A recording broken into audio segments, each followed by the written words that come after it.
Approximately 40 miles south of Charlotte, North Carolina, and about 9 miles southeast of Lancaster, South Carolina, is a dam that is known locally as the Nitrolee Dam. Officially, the dam is named Fishing Creek Hydroelectric Station, and the dam is the divider between Fishing Creek Reservoir and Stumpy Pond. This is one of a series of dams that dot the Catawba River as it feeds into other rivers that go all the way out to Charleston.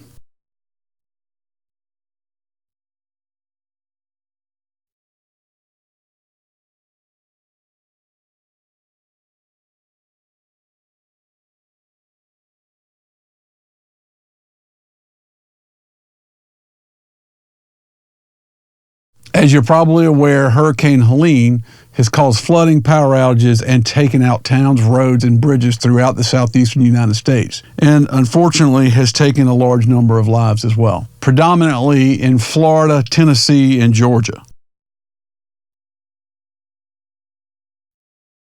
South Carolina in general has experienced very little of the storm's effects, thankfully, other than power outages, downed trees, and flooding. But the rain is continuing to come down even into the morning hours of September 30th.